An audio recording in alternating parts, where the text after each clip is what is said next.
The moments before sleep are not empty time. They are the moments before sleep are not empty time. They are not neutral. They are not a pause between 2 days. They are a doorway.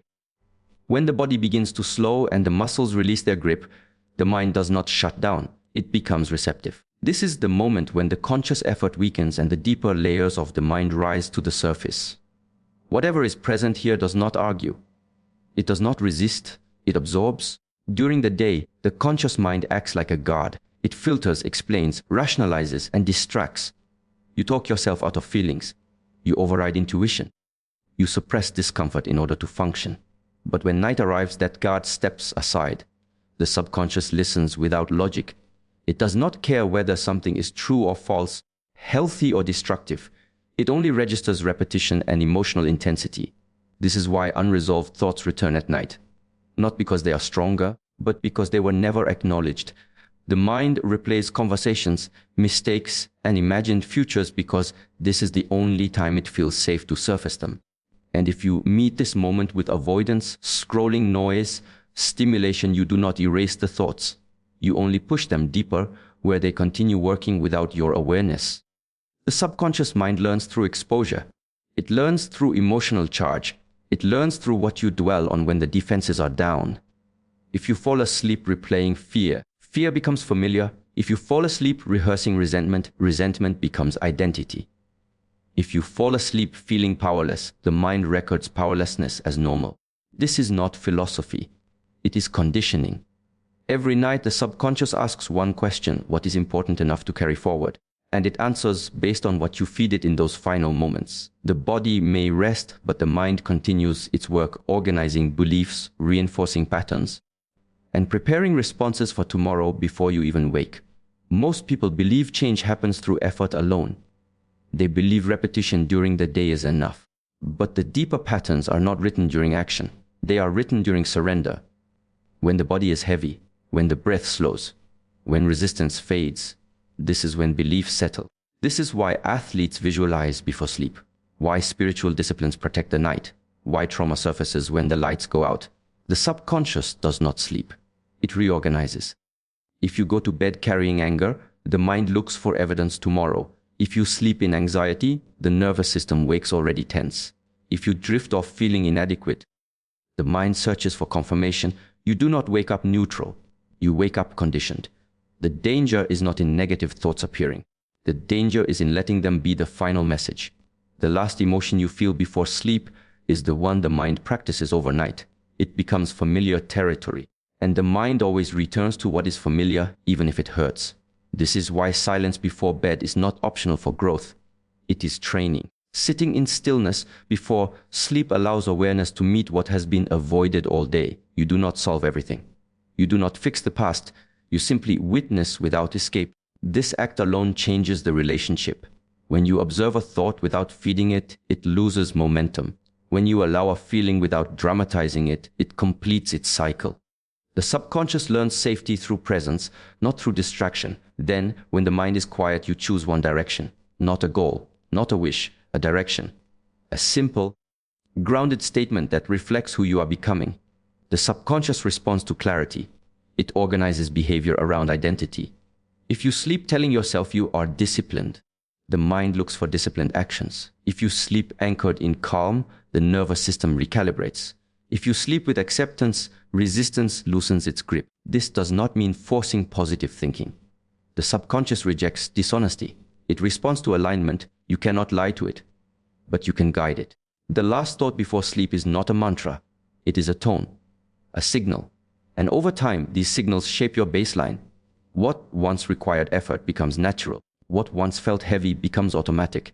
Most people try to reprogram their life in the harshest hours of the day, when stress is high and willpower is low. They ignore the quiet hours where the mind is most open. They exhaust themselves fighting patterns that were reinforced the night before. The moments before sleep are not about rest alone. They are about instruction. They tell the subconscious what to keep, what to repeat, what to protect, and what to prepare for. Night after night, this quiet conditioning shapes temperament, emotional resilience, and self-trust. Change does not begin with dramatic action. It begins with what you allow to settle into the mind when you are no longer trying to control it. Morning is not just the start of a day. It is the moment when the mind decides how it will relate to effort, resistance, and direction. When you wake up, the mind is still soft. It has not yet hardened into habit. It has not yet been pulled in 10 directions. This is the only time when intention can be planted without force, when discipline can be set before emotion interferes. Most people wake up and immediately react. They react to alarms, to messages, to noise, to obligations. Before they are fully present, their energy has already been spent on response. This creates a subtle weakness, not physical weakness, but mental surrender. The day begins with obedience rather than authority. Energy follows attention. Whatever you give your attention to in the first moments after waking determines where your energy flows. If the first action is distraction, energy scatters. If the first action is comparison, energy weakens. If the first action is urgency, the nervous system stays rushed even when there is no real danger. Morning intention is not about motivation. Motivation is unstable. It depends on mood, sleep, and emotion. Intention is different. Intention is a decision made before emotion has a voice. It is a quiet agreement with yourself about how you will show up, regardless of how the day feels. When you wake up and pause, you interrupt automatic behavior. That pause creates space. In that space, awareness becomes active. Even a few breaths taken consciously signal to the mind that it is not in charge of direction. It is in service to it. Discipline is often misunderstood as force. In reality, discipline is clarity. When the direction is clear, less energy is wasted on internal negotiation.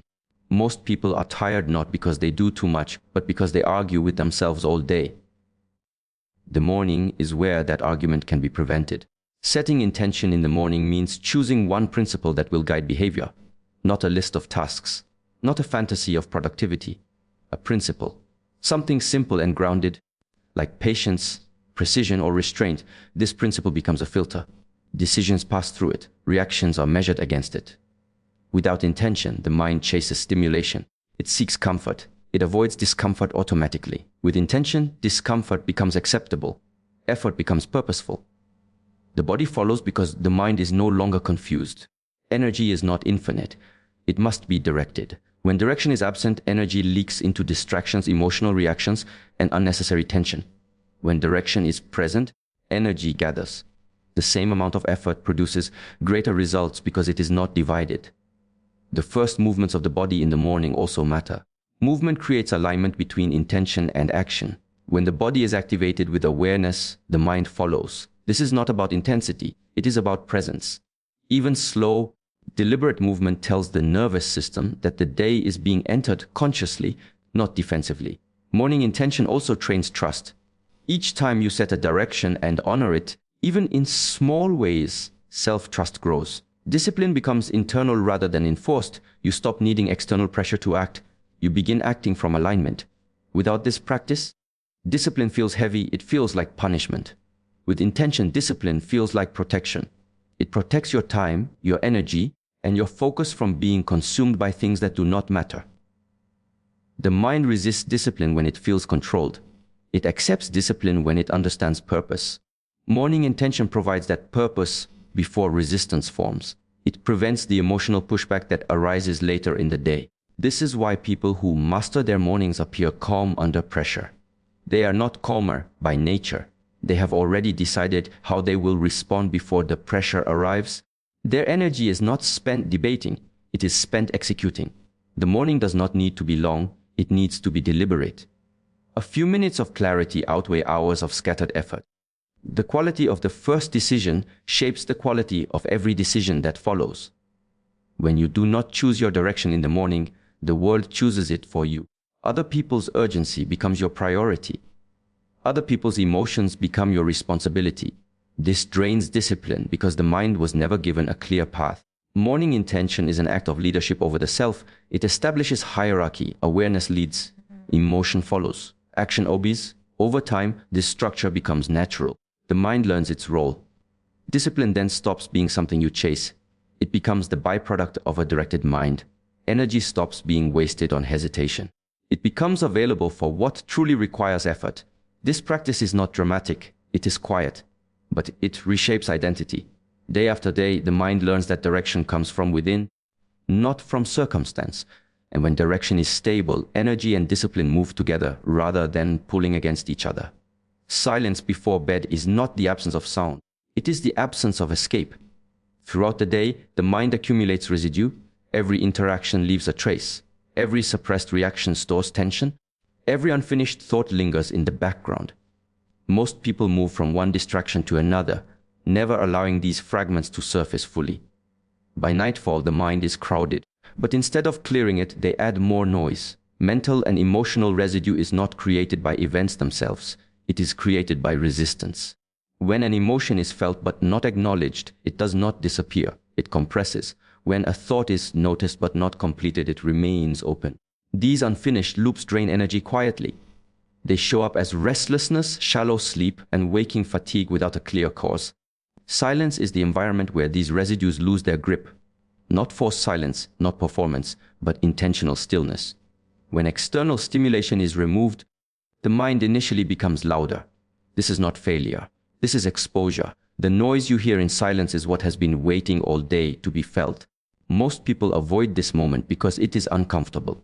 Silence reveals what distraction hides. Regret, irritation, sadness, doubt, frustration. These emotions surface not to punish, but to complete themselves. Emotions are processes. When allowed to be fully felt, they resolve. When interrupted, they repeat. Before bed, the body is already slowing down. The nervous system is moving toward rest. This makes it the ideal time to release accumulated tension. Silence allows the breath to deepen naturally. As the breath slows, the mind loses momentum. Thoughts arise, but they do not demand action. They ask for acknowledgement. In silence, you do not analyze the day. Analysis keeps the mind active. You simply observe. You notice where the body is tight. You notice which thoughts repeat. You notice which emotions carry weight. This awareness alone begins the clearing process. When an emotion is observed without judgment, it loses its charge. Judgment adds resistance. Resistance keeps emotion stuck. Observation allows it to move through. This is not emotional indulgence. It is emotional completion. Mental residue often comes from identity conflict. Acting one way while feeling another.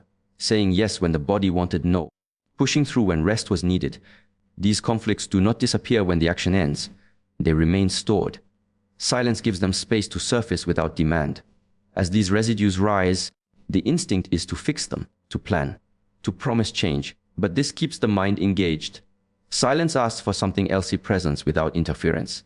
You let the mind speak, but you do not argue.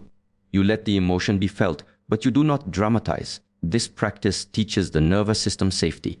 When emotions are allowed without consequence, the body learns that feeling is not danger. Over time, emotional intensity decreases, not because emotions are suppressed, but because they are processed regularly.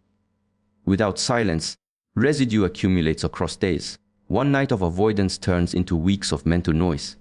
Sleep becomes shallow because the mind is still carrying unresolved material. Dreams become restless because the subconscious is trying to clear what consciousness avoided.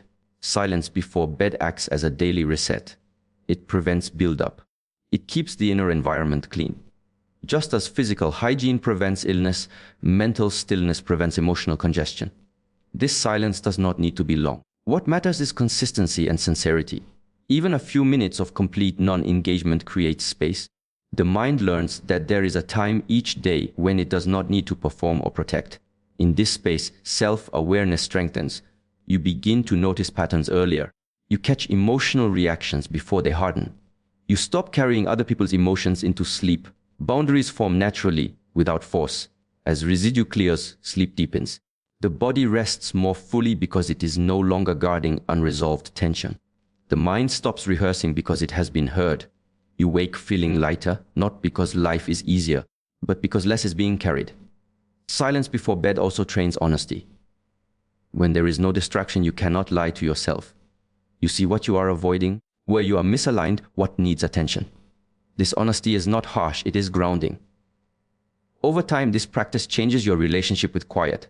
Silence stops feeling empty. It feels spacious. It becomes a place of recovery rather than confrontation.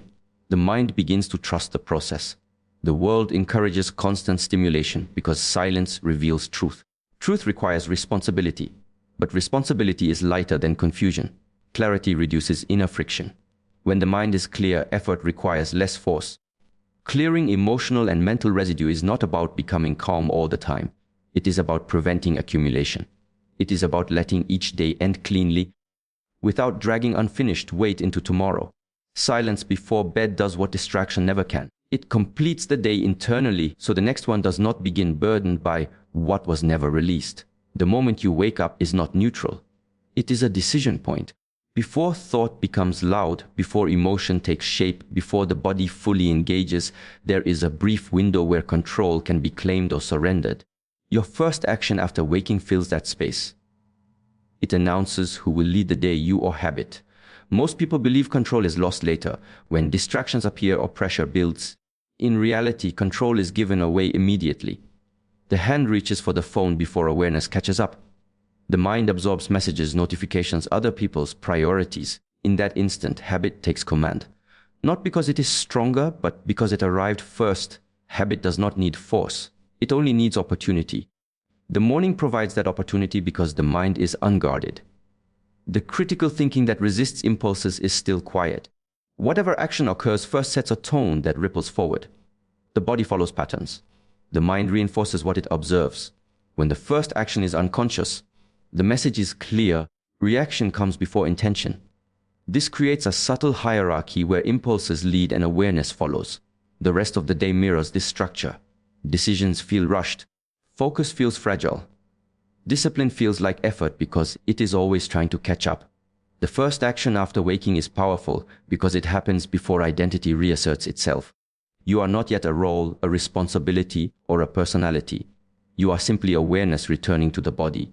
What you do in this moment shapes how that awareness settles.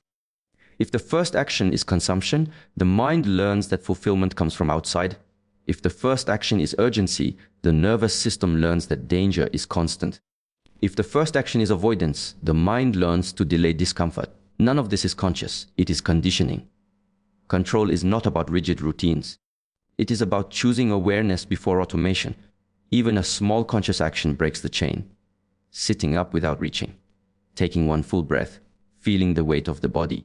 These actions seem insignificant, but they interrupt habit's momentum. Habit thrives on speed. Awareness slows. That slowing is what restores choice. When you pause before acting, the mind shifts from reactive to receptive. You create space between impulse and response.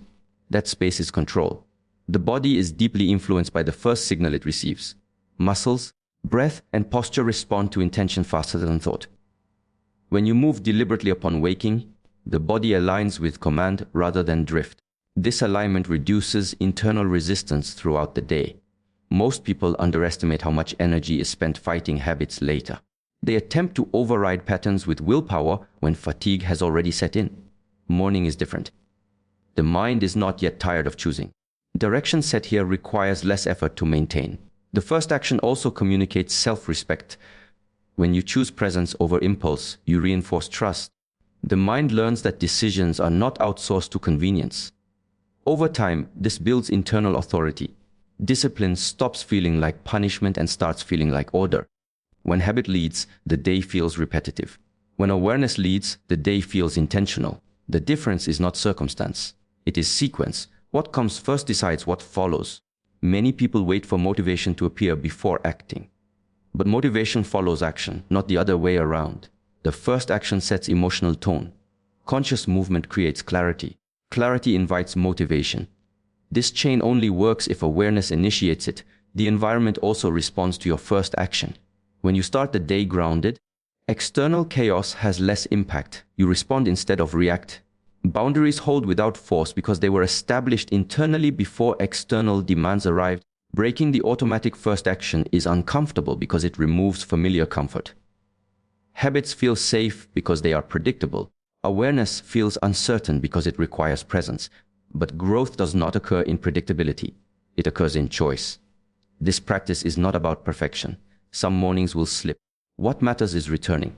Each time you reclaim the first action, you weaken the habit loop. You teach the mind that impulse is not authority. Over time, the gap between waking and reacting grows. That gap becomes a stable foundation. You no longer rush into the day. You enter it.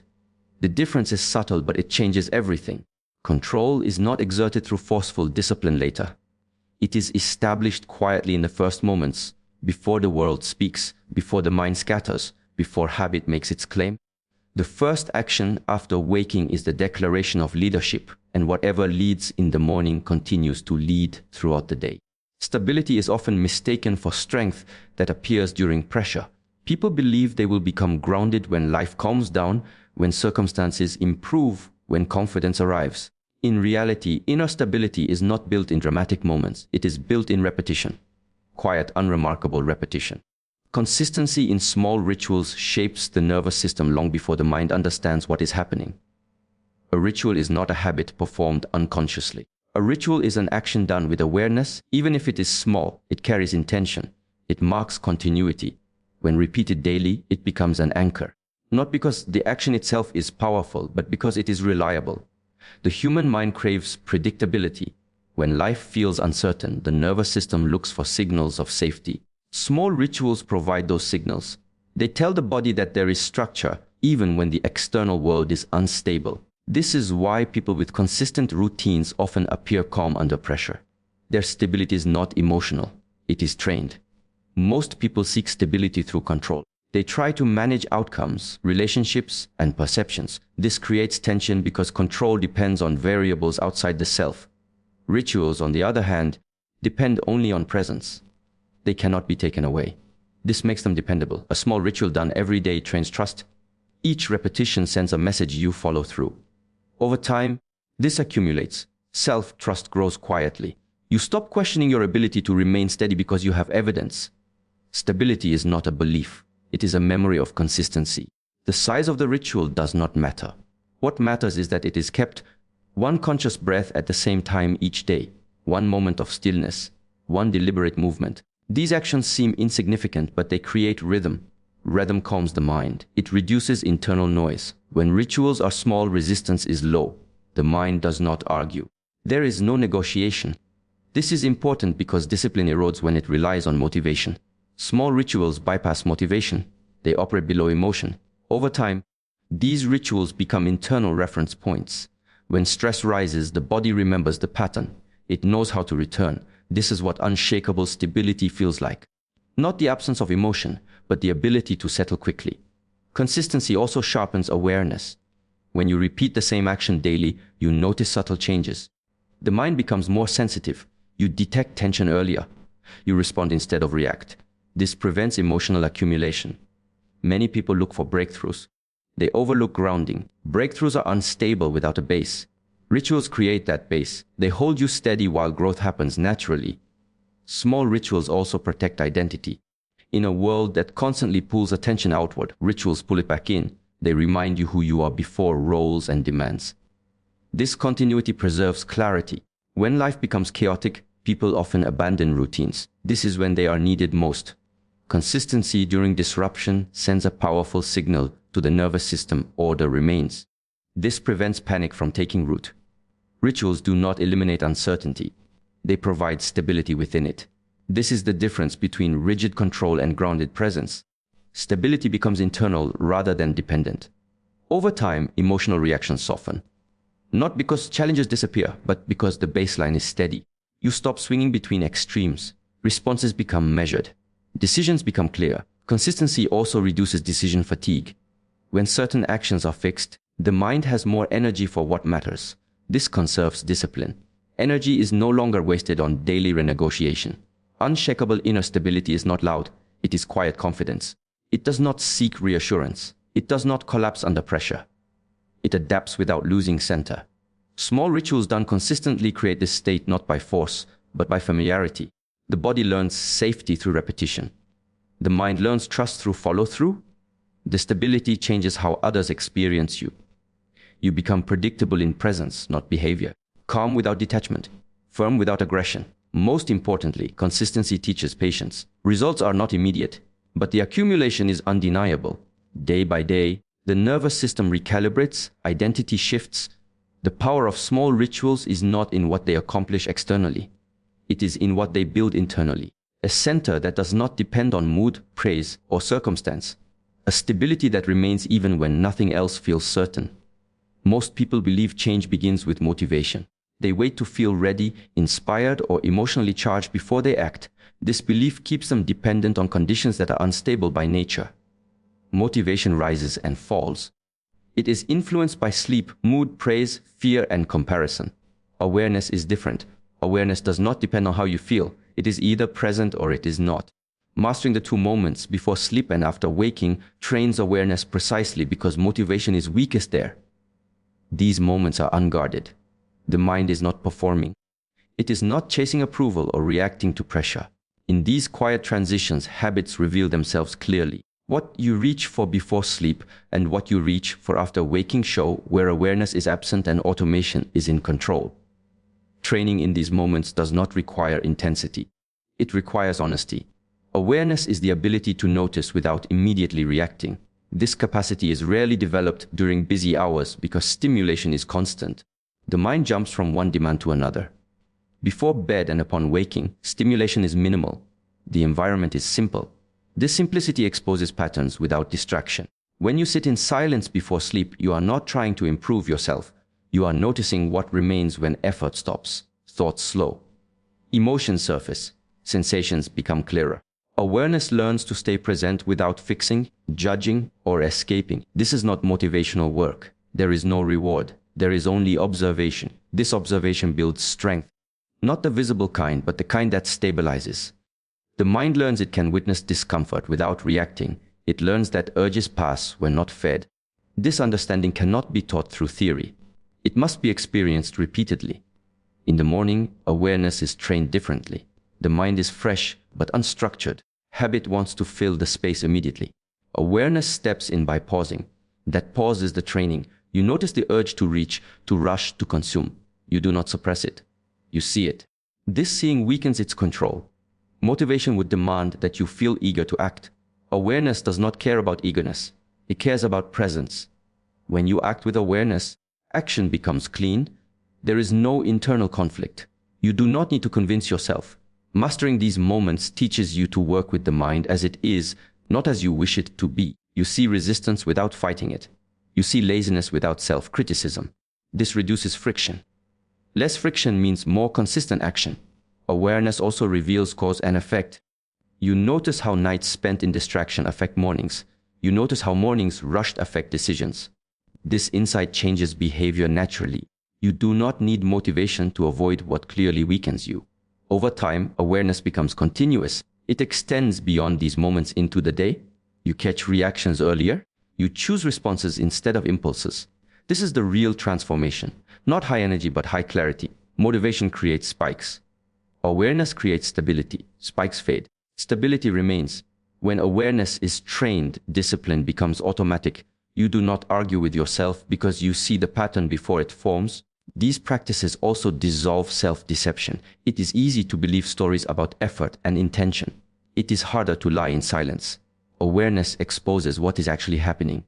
This honesty is uncomfortable, but it is freeing. Mastering these two moments also builds patience. Results are not immediate. Awareness grows slowly. But once established, it does not disappear when emotions change. You carry it into difficulty. You carry it into uncertainty. This training does not make life easier. It makes you clearer. Clarity reduces suffering because you stop creating unnecessary resistance. You respond to reality rather than fighting it. The mind eventually learns that awareness is safer than distraction. When this happens, the urge to escape decreases. Presence becomes natural. Motivation asks, do I feel like doing this? Awareness asks, what is happening now? One leads to inconsistency. The other leads to mastery. By returning to these two moments daily, you stop depending on temporary emotional states. You train the ability to stay present when the mind wants to drift. This is the foundation of real discipline. Awareness does not demand perfection. It demands attention. Attention changes behavior quietly without force. Mastering before sleep and after waking is not about controlling life. It is about seeing clearly. When you see clearly, action aligns naturally. And alignment does not require motivation.